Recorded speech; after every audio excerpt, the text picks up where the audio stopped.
हमें सचमुच साइंटिस्ट का शुक्रिया अदा करना चाहिए जो हमेशा हमारी जिंदगी बेहतर बनाने के नए तरीके ढूंढते रहते हैं। इसी सिलसिले में सिंगापुर में कुछ टाइम पहले एक कमाल का एक्सपेरिमेंट हुआ जहां साइंटिस्ट की एक टीम ने एक जबरदस्त सिस्टम बनाया जिसे उन्होंने नाम दिया कोल्ड ट्यूब। आपको पता है, गर्मी की धूप में जब पसीना निकल रहा होता है तो सबसे पहले हाथ एसी के रिमोट की तरफ ही बढ़ता है। आज के जमाने में ठंडा होने का डिफॉल्ट तरीका ही एसी हो गया है। लेकिन सोचिए, अगर मैं कहूँ कि इससे भी बेहतर और कम बिजली खर्च करने वाला तरीका हो सकता है ठंडा रहने का। हमारी बॉडी एक छोटी रेडिएटर जैसी है जो लगातार अपना हीट आसपास के माहौल से बदलता रहता है। गर्मी हवा में मिली नहीं, बल्कि हमेशा ज्यादा गर्म चीज से ठंडी चीज की तरफ जाती है। कोल्ड ट्यूब इसी प्रिंसिपल पर काम करता है। बाहर बना एक पेविलियन जिसमें ठंडे पानी से ठंडी की गई पैनल्स लगी थीं। जो भी इसके बीच से गुजरता था, उनकी बॉडी हीट इन ठंडी पैनल्स की तरफ ट्रांसफर हो जाती और लोग बिना हवा को ठंडा किए ही कूल फील करते। इस क्रिएटिव एक्सपेरिमेंट ने दिखाया कि ट्रॉपिकल क्लाइमेट में भी हम हवा बिन बर्फ के रेडिएंट कूलिंग के जरिए कंफर्टेबल रह सकते हैं, और वो भी ज्यादा एनर्जी एफिशिएंट तरीके से। साइंटिस्ट का मानना है कि ऐसे सिस्टम्स पूरी तरह बदल सकते हैं कि हम ठंडा कैसे रहते हैं और हवा को कैसे घुमाते हैं। एक कूल ट्यूब जैसे सेटअप से न सिर्फ बिजली का बिल काफी कम हो सकता है, बल्कि इमरजेंसी या क्राइसिस के दौरान भी कम एनर्जी और कम इंफ्रास्ट्रक्चर में ज्यादा हवा का फ्लो मेंटेन किया जा सकता है। लोगों का सबसे बड़ा कंफ्यूजन यही है कि ठंडा होने का मतलब सिर्फ एसी समझ लिया गया है। असल में आम विंडो एसीज तो एनर्जी के मामले में मॉन्स्टर्स हैं। सिंपल सीलिंग फैन से भी कई गुना ज्यादा खपत और ऊपर से फ्रेश हवा भी नहीं लाते। कुछ लोग तो कहते हैं कि एसी छोड़ा हुआ रखना ऐसा है जैसे एक साथ 100 कमरों की लाइट्स ऑन हो। इस इनोवेटिव ट्यूब का सबसे बड़ा फायदा ये है कि ये कूलिंग को एयर फ्लो से अलग कर देता है, यानी आप खिड़कियां खुली रखकर फ्रेश हवा ले सकते हैं, बिना इसके कि आपको उस सारी हवा को ठंडा और सूखा करने के लिए बहुत बिजली जलानी पड़े। अब सवाल आता है बाहर की हवा और अर्बन हीट आइलैंड्स का। आज के एसी यूनिट्स अपनी सारी गर्मी बाहर फेंकते हैं, जिससे शहरों में बाहर का माहौल और भी गर्म हो जाता है। कूल ट्यूब जैसी टेक से उल्टा शहर के बीच कुछ कूल पैकेट्स बन सकते हैं, जहां लोग आराम से बैठकर गर्मी से बच सकते हैं। क्या हम एक ऐसे फ्यूचर के किनारे पर खड़े हैं जहां बिना एसी के काम चल जाए? शायद इतनी जल्दी नहीं। हमारे कंफर्ट सिस्टम्स के बारे में सोच बदलने के लिए काफी टाइम, रिसर्च और एक्सपेरिमेंट्स लगने वाले हैं। ये कोई ऐसा काम नहीं जो एक स्विच दबाते ही हो जाए। लेकिन कोल्ड ट्यूब वाला experiment academic point of view से बहुत सक्सेसफुल रहा और इसने ये समझने में बड़ी मदद की कि थर्मल रेडिएशन हमारी कंफर्ट और एनर्जी एफिशिएंसी को कैसे अफेक्ट करती है।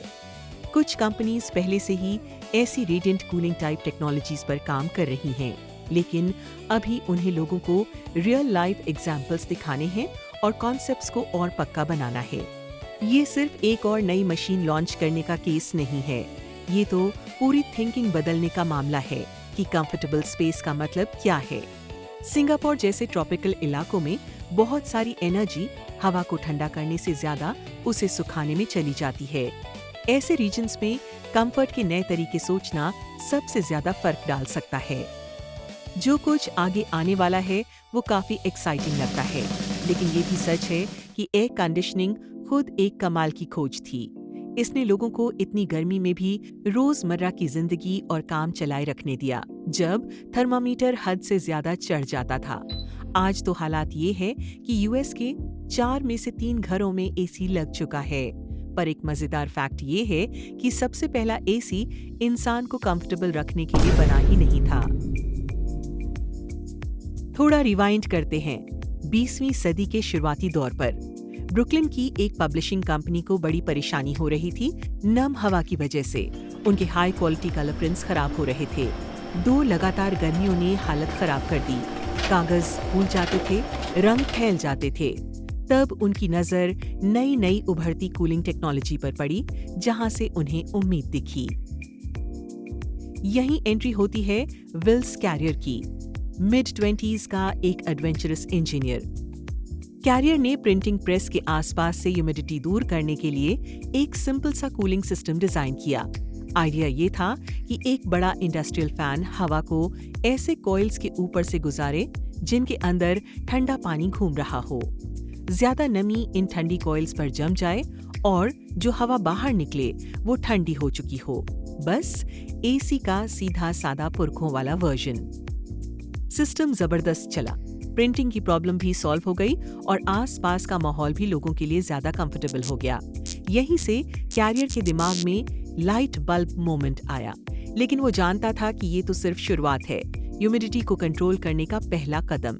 इसलिए उसने टेक्नोलॉजी को और बेहतर बनाने के लिए लगातार एक्सपेरिमेंट्स और इम्प्रूवमेंट्स जारी रखे। टाइम स्किप करके 1922 पर आ जाते हैं, जब कैरियर ने एक नया इन्वेंशन किया, सेंट्रीफ्यूगल रेफ्रिजरेशन कंप्रेसर। ये ज्यादा सेफ, छोटा और पावरफुल था और आज के मॉडर्न एसीज का असली ब्लूप्रिंट माना जाता है। आज स्मिथसोनियन का national museum of American history उन पहले प्रैक्टिकल कंप्रेसर्स में से एक को डिस्प्ले पर रखता है, कैरियर की क्रिएटिविटी को सैल्यूट करने के लिए।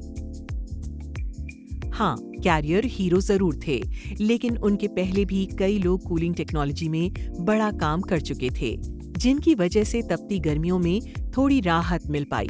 प्रोफेसर विलियम कलन ने 1748 में वैक्यूम में लिक्विड को इवेपोरेट करके कूलिंग दिखाई, जो रेफ्रिजरेशन टेक्नोलॉजी की एक बहुत पुरानी बुनियाद मानी जाती है। ये सब कैरियर के पैदा होने से काफी पहले का किस्सा है। लगभग एक सदी बाद फ्लोरिडा के एक डॉक्टर जॉन गॉरी ने अपने मरीजों के लिए हवा ठंडी करने का नया जुगाड़ निकाला, स्टीम इंजन पर आधारित एक सिस्टम, जिसे वो आइस मशीन कहते थे। सुनने में लगता है कि इंडस्ट्रियल रिवॉल्यूशन के दौर में ऐसी मशीन छा जानी चाहिए थी, लेकिन बदकिस्मती से गौरी को पेटेंट मिलने और मशीन को पॉपुलर बनाने में काफी विरोध का सामना करना पड़ा। एसी के इन्वेंशन के बाद क्या हुआ? सबने तुरंत गले लगा लिया, ऐसा भी नहीं हुआ। कुछ लोग अब भी पुरानी विक्टोरियन सोच से चिपके हुए थे। उन्हें नई मशीन्स और बदलती टेक्नोलॉजी से थोड़ी दहशत सी लगती थी, लेकिन कैरियर खुद काफी तेज दिमाग और उत्साही इंजीनियर थे, नई साइंस और मैकेनिक्स को यूज करने के लिए तैयार। दूसरी तरफ बिजनेस दुनिया भी ध्यान से देख रही थी। लेदर से लेकर पास्ता बनाने वाली फैक्ट्रीज तक सब समझ रहे थे कि बदलता मौसम उनके माल को नुकसान पहुंचा सकता है। कैरियर के सिस्टम्स को धीरे धीरे ज्यादा कवरेज और इंटरेस्ट मिलता गया। धीरे धीरे 20वीं सदी में एसी का नाम घर घर पहुंच गया। लेकिन सोचिए, उससे पहले लोग गर्मी से कैसे लड़ते थे? चलिए कुछ ओल्ड स्कूल पर काफी क्रिएटिव जुगाड़ पर नजर डालते हैं, जो इन लोगों ने अपने घर ठंडे करने के लिए किए। शायद इनमें से कुछ आज भी काम आ जाएं। सबसे पहले तो बात करते हैं गुफाओं की। थोड़ा पुराना तरीका लग सकता है, पर ये लिटरली मदर नेचर का अपना एसी था। जमीन के नीचे का टेम्परेचर साल भर काफी स्टेबल और ठंडा रहता है। लोग किसी ठंडी सुरक्षित गुफा में रहते या पहाड़ी ढाल पर घर बना लेते, ताकि धरती की नेचुरल कूलिंग का फायदा मिले। जब उन्होंने देखा कि गुफाओं के पत्थर हमेशा ठंडे रहते हैं, तो दिमाग में आइडिया आया, ऊपर जमीन पर भी पत्थर ईंट वाली दीवारें बनाएं, ताकि वही केव वाली ठंडक घरों में आ जाए। एक ट्रिक जो आप आज भी घर पर ट्राई कर सकते हैं। कभी गीला पिलो कवर फैन के सामने लटकाया है? जो हवा उसके पीछे से गुजरती है वो काफी ठंडी लगती है। मिस्री, भारतीय, रोमन और ग्रीक जैसी प्राचीन सभ्यताएं भी कुछ ऐसा ही करती थीं। वो चटाई या कपड़े को पानी से भिगोकर खिड़कियों या दरवाजों पर टांग देते, जिससे गुजरती हवा इवेपोरेटिव कूलिंग की वजह से मस्त ठंडी हो जाती थी। और हाँ, आर्किटेक्चर का रोल भी कम नहीं था। सोचिए, ऊंचे छत, बड़े आंख वाले दरवाजे और सामने सामने लगी खिड़कियों से आती क्रॉस वेंटिलेशन, बिना एसी के हवा को घर के बीच बीच से निकालने का पूरा सिस्टम। लोग छाया वाले वरांडे या आंगन भी बनाते थे, जहां दोपहर की गर्मी से बचकर शाम को आराम से बैठ सकें। पेड़ भी एक बड़ा ट्रम्प कार्ड थे। लोग अक्सर घर के ईस्ट और वेस्ट साइड पर पेड़ लगाते ताकि सुबह शाम की तेज धूप सीधी दीवारों पर ना पड़े। उनका हरा भरा कैनोपी धूप रोकता भी था और पत्तों से होकर गुजरती हवा ठंडी होकर घर में आती थी। सर्दी के मौसम में जब पेड़ों के पत्ते झड़ जाते तो सूरज की धूप आसानी से घर तक पहुंचकर नेचुरल हीटिंग का काम कर लेती। अगर ये सब जुगाड़ थोड़े मेहनत वाले लगते हों और आपको बस जल्दी से थोड़ा सा ठंडा फील चाहिए, तो हाथ वाले पंखे हमेशा से लोगों के दोस्त रहे। शुरुआती फैंस पत्तों, पंखों, कागज या कपड़े से बनते थे, आधा गोल या पंखी साइज में, हाथ में पकड़कर झट झट हिलाना आसान। 19वीं सदी आते आते खेल बदला और इलेक्ट्रिक फैंस ने एंट्री मारी, जिन्होंने बिना ज्यादा झंझट के ठंडक को और आसान बना दिया।